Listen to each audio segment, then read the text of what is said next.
नमस्कार मित्रों, मैं विकास शाक्या एक बार फिर से आपका स्वागत करता हूं अपने चैनल पर। और आज हम डिस्कस करने जा रहे हैं चैप्टर नंबर 7 भगवत ज्ञान, इसके 18वें और 19वें श्लोक को। लेकिन उससे पहले मैं हर वीडियो की तरह इस वीडियो में भी आपको बता दूं कि 13वां चैप्टर आप ज़रूर पढ़ लीजिएगा। परा अपरा, प्रकृति के 24 तत्व, मन बुद्धि अहंकार, हमारे शरीर के 5 कोष, किस तरह से ये प्रभावित होते हैं, किस तरह से हम इच्छाओं की तरफ भागते हैं, किस तरह से हम ज्ञान की तरफ भागने लगते हैं, ये सारी चीज़ें उसमें समझाई गई हैं। तो बिना उसको समझे भागवत गीता के किसी श्लोक को समझना आपके लिए आसान नहीं होगा। तो आइए देखते हैं 18वां श्लोक क्या कहता है। 18वें और 19वें श्लोक को आप जाकर के देख लीजिएगा कहीं किसी सोर्स से, गूगल पे देख लीजिएगा या फिर कोई बुक आपके पास हो तो वहाँ पढ़ लीजिएगा। संस्कृत से हिंदी में ट्रांसलेट करके देख लीजिएगा कि वहाँ क्या लिखा है। यहाँ हम इसको डिस्कस कर लेते हैं, उसकी मीनिंग को। भगवान श्री कृष्ण 18वें श्लोक में कहते हैं कि निस्संदेह ये उदार चेता व्यक्ति हैं। ये कौन से? जो 4 तरह के लोगों के बारे में बताया भगवान श्री कृष्ण ने पिछले वीडियो में जो हमने डिस्कस किया था।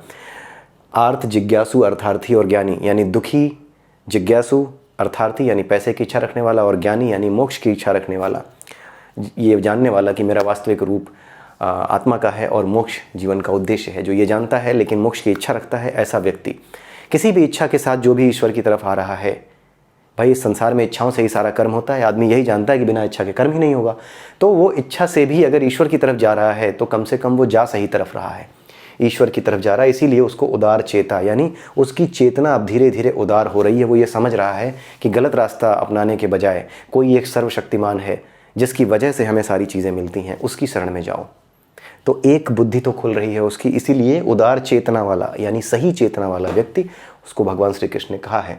किंतु जो मेरे ज्ञान को प्राप्त है, मतलब जो ये जानता है कि मेरी ये माया जो इस अपरा जगत में है, ये वास्तव में वास्तविक उद्देश्य आपके जीवन का नहीं है। आपके जीवन का वास्तविक उद्देश्य अपने आप को आत्मा के रूप में जानना, ये वास्तविक ज्ञान है। तो उसी के लिए भगवान श्री कृष्ण कह रहे हैं कि जो मेरे ज्ञान को प्राप्त होता है, यानी मेरे वास्तविक ज्ञान को, कि ये माया कुछ नहीं है, जो कुछ है, ये जितनी भी चीज़ें, रुपया पैसा धन दौलत है, ये सारी चीज़ें अपने आप मिलती हैं। आपका ख्याल रखा जाता है अगर आप ईश्वर की ओर आते हैं तो।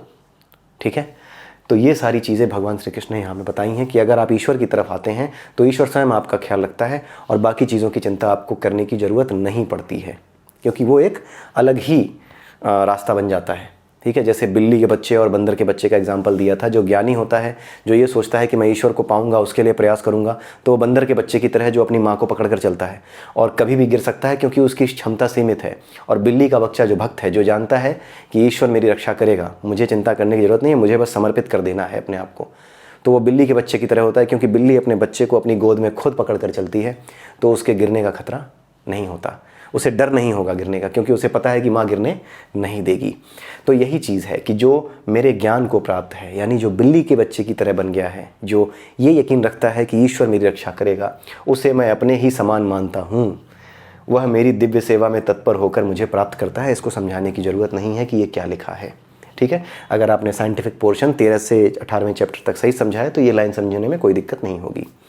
19वां श्लोक क्या कहता है? 19वें श्लोक में यह है कि अनेक जन्म जन्मांतरों के बाद जिसे सचमुच ज्ञान होता है, वह मुझे समस्त कारणों का कारण जानकर मेरी शरण में आता है। ऐसा महात्मा अत्यंत दुर्लभ है।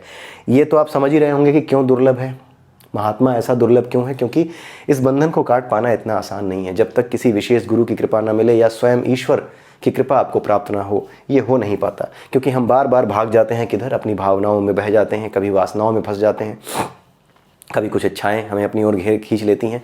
इसी वजह से ऐसा महात्मा मिलना दुर्लभ है। और भगवान श्री कृष्ण कह रहे हैं कि अनेक जन्म जन्मांतरों के पश्चात, क्योंकि जन्म क्यों होते हैं, जितने वासना के बीज अपने मनोमय कोश में बोओगे, उतनी वासनाओं को जीने के लिए आपको उसी तरह का शरीर मिलेगा। जैसी वासना रखोगे वैसा शरीर मिलेगा।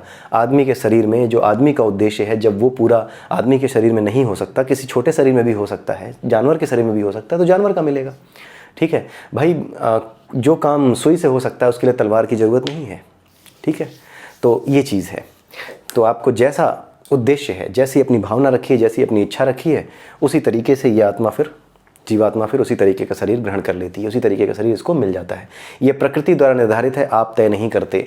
आप ये तय नहीं करते कि चलो अब मर गए, अब चलो अच्छा नहीं फिर से आदमी के शरीर में जाएंगे। नहीं, जैसी वासना रखी है, जैसे ही आपका शरीर गया, बुद्धि गई, उसके बाद ये नेचर काम करती है अपने हिसाब से। वो नेचर फिर अपनी बुद्धि लगाती है कि मुझे क्या बताया गया है, मेरी मशीनरी क्या कहती है, मुझे कहाँ जाना है, क्या करना है, कैसे काम करना है, वो सब सेट है। जैसे घड़ी की सुइयाँ आप घड़ी में आप बैटरी डाल दो, फिर घड़ी की मशीनरी जानती है कि मुझे सेकंड की सुई को तेज़ चलाना है, घंटे वाली को थोड़ा धीमे और मिनट वाली को थोड़ा तेज़ चलाना है। इस तरीके से वो मशीनरी जैसे काम करती है, ठीक उसी तरीके से जब आप मर जाते हैं फिर ये मशीनरी, आपके शरीर, आपकी बुद्धि, आपकी इच्छाएँ कि नहीं मुझे वो चाहिए, ये चाहिए, सब खत्म हो जाता है। फिर ये नेचर तय करने लगती है कि क्या चाहिए, क्या होना चाहिए तुम्हारे साथ। इसीलिए भगवान श्री कृष्ण कह रहे हैं कि अनेक जन्मांतरों के पश्चात जिसे सचमुच ज्ञान होता है, यानी जो सचमुच मुझे जान पाता है कि उसका वास्तविक स्वरूप आत्मा का है और जो परमात्मा का अंश है, जो इस बात को जान पाता है, वही मेरी शरण में आता है। ठीक है, ऐसा महान महात्मा अत्यंत दुर्लभ होता है। इसको समझाने की ज़रूरत बहुत ज़्यादा नहीं है, क्योंकि साइंटिफिक पोर्शन में हमने इतना एक्सप्लेन कर लिया है कि ये श्लोक आप अपने आप भी समझ सकते हैं, लेकिन हम एक एक चीज़ को आगे बढ़ते हुए, आगे पढ़ते हुए चलना चाहते हैं। ठीक है, तो ये 7वां चैप्टर के बाद जब 8वां चैप्टर आएगा, वहाँ पे कुछ आपको नई चीज़ें देखने को मिल सकती हैं, लेकिन यहाँ पर बेसिक अंडरस्टैंडिंग, जो साइकोलॉजिकल अंडरस्टैंडिंग होती है, बेसिक साइकोलॉजी है अध्यात्म की, वो डेवलप की जा रही है 7वें चैप्टर में। ठीक है, तो इसीलिए हर एक श्लोक महत्वपूर्ण है गीता का, कोई श्लोक छोड़ना नहीं है, हर श्लोक को हम कवर करेंगे। अगले वीडियो में फिर मिलेंगे, तब तक के लिए नमस्कार।